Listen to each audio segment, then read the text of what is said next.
Welcome to Voxiversity. I'm Vox Day. Today we're going to delve deeper into the socio-sexual hierarchy. Last time we talked about alphas. Now we're going to talk about the lower end of the hierarchy, specifically the rank known as the gamma. Just a quick refresher, the socio-sexual hierarchy has 5 primary ranks: alpha, beta, delta, gamma, and omega.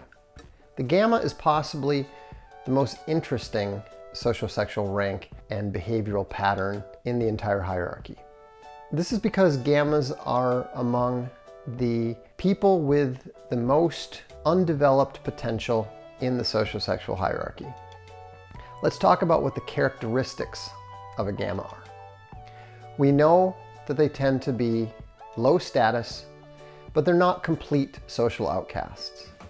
They tend to be unattractive to women. They tend to be more intelligent than the norm. They tend to be overweight. They also tend to be subject matter experts. If you think about the average individual who is overly obsessive with regards to a particular hobby, that is almost certainly going to be a gamma. You may recall the movie from the 1980s called The Revenge of the Nerds. That movie is a gamma wish fulfillment movie that describes what life looks like from the gamma perspective. In fact, you see a lot of this in Hollywood. You see a lot of this in science fiction. These are some of the best places to get an unrestrained glimpse into the gamma psychology, because it's where people who are gammas are communicating their view of the world without trying to conceal it from you.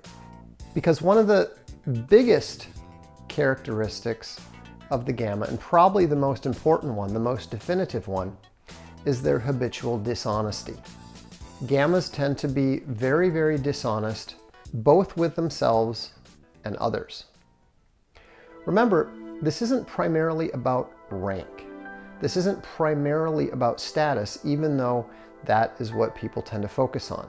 What it's primarily about is the behavioral pattern, and there's no group that it is more important to be able to understand, identify, and anticipate than the gamma. If you've ever been on an internet site where there are comments, whether it's YouTube, a blog, whatever, you can almost identify the gammas simply by the number of words they use in a post. Because if you see a long post, you're going to see a lot of the very behavior that I'm describing. You see the posturing. You see the assumptions of superiority. You will see the assumption of an ability to not only judge the other person, but even discern their motivations, and if necessary, read their minds. And the one thing that you will always see is the need to declare victory no matter what happens. It's very, very difficult and very painful, I think, for the gamma. If I had one thing, just one thing that I could convince every gamma in the world, it's this: you're not fooling anyone. Even when you think you're fooling yourself, even when you are fooling yourself, you're not actually fooling us.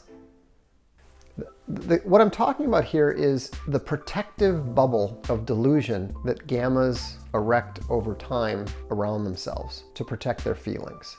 Because what you're dealing with here is people who have had to deal with a long and painful process of one rejection after another after another. If there's one thing that summarizes the gamma attitude more than any other, it's that I could have been successful had I wanted to.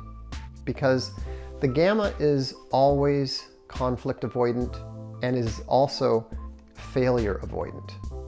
The problem, of course, is you cannot live and avoid failure. Everybody fails sooner or later. Most of us fail on a regular basis. Doesn't matter whether it's a an online argument, or asking a girl out for a date, or applying to a university, going to a job interview. You can't live without doing those things. But the pain of dealing with repeated failure is one reason why gammas so often retreat to their delusion bubble, where they can declare themselves victors all the time. Gammas also tend to be highly romantic. They're really into the big gesture. They're convinced that how much you like a woman matters with regards to whether she should be attracted to you or not. And that's why you'll often hear gammas talk about girls that they like who are interested in other guys as if the other guys are somehow ensorceling her. They're somehow tricking her, misleading her, deceiving her. And if only she knew how much he liked her, then she'd be interested. But it's not how a man treats a woman that determines how attractive he is to her. And that's one thing that the gammas tend to struggle with tremendously. Whenever you have a very attractive woman who, for no apparent reason, and without any warning, and without any indication of interest in the male protagonist, inexplicably begins a sexual relationship with him, which of course takes him completely by surprise. And from that moment on, the couple is together forever. That is the gamma ideal, because gammas are fundamentally passive. They're passive aggressive, they're conflict avoidant, and they don't believe in pursuing women. In fact, they have an almost complete lack of understanding of women, which is kind of surprising because a lot of their behavioral patterns and thought patterns tend to be somewhat feminine in nature. In fact, there are some who actually describe the gamma as a female mind in a male body. So it's a little bit strange that they seem to be so inept when it comes to understanding and anticipating women. But women tend to be a vast mystery to the gamma. They don't know how to behave around women, especially not women that they're attracted to. And when they do finally summon up the courage to pursue them, they usually do so in such an over-the-top, inept way that it doesn't work very well. I should probably mention that women have gamma radar like you would not believe. If you're not sure about whether someone's a gamma or not, just ask a moderately attractive girl who knows them, because women react negatively to gammas as if they're radioactive. A number of women have told me that they actually feel the urge to physically punch gammas in the face, just instinctively. So what are the practical aspects? From a male point of view, the first thing that you need to understand about the gammas is that they are almost always disruptive to your organization. And we have a lot of projects that we do, whether it's Voxiversity stuff, whether it's Castalia House stuff, whether it's Arkhaven stuff. We probably have 30 to 35 volunteers in various capacities with various responsibilities. You know, one thing that I had to learn to do is to stop accepting people who were volunteering to help. And the reason was, the more enthusiastic someone was about contacting me and wanting to help, I eventually discovered the more likely it was that they were a gamma.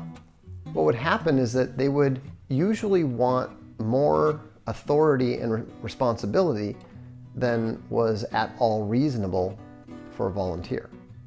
They wanted to be able to tell other people what to do, even though there's no rational reason for it. They would tell me what to do. Now, why would you ever want to permit someone like that to get any foothold in your organization?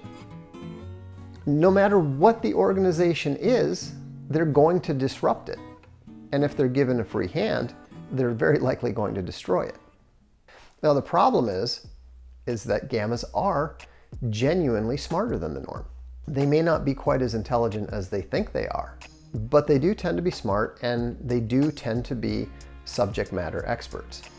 When you're looking for a subject matter expert and you find somebody who has the information you need, don't be shocked when it turns out that the individual is a gamma. That's what they do. And so that's why it's so important to understand these tendencies, because that way you're much less likely to give into the temptation to actually bring the person on the team. You're usually going to be best able to operate with a gamma if they're in the position of like a contract employee or something. And so that they're more likely to be comfortable with that. Now, I understand that if you're somebody who feels that some of this applies to you, that you might be angry. It might upset you to hear this, but I don't know what else to tell you. This is true. This is reality. If you don't understand that this is why people don't like you, this is why people don't believe you, and that people really do see through your pretensions and your posturings, then you're just going to be stuck in that reality for the rest of your life. Now, it doesn't have to be that way. There was a guy who used to be a pretty strong gamma, and he managed to work his way out of that and transform himself and become a legitimate bona fide delta. He's much happier now, and he's even written a 4-part series on how to do it. The key thing, the first advice he had for the gamma is stop lying. Stop lying to yourself. Stop lying to others. Be brutally and relentlessly honest. The gamma mentality is fundamentally based on deception and on delusion. And so the more that you tell yourself the truth, the more that you force yourself to confront the truth, and the more that you admit the truth to others, the easier it is going to be to pull yourself out of that armor of delusion that you've assembled around yourself. This is Voxiversity. I'm Vox Day. Please clap. Oh no.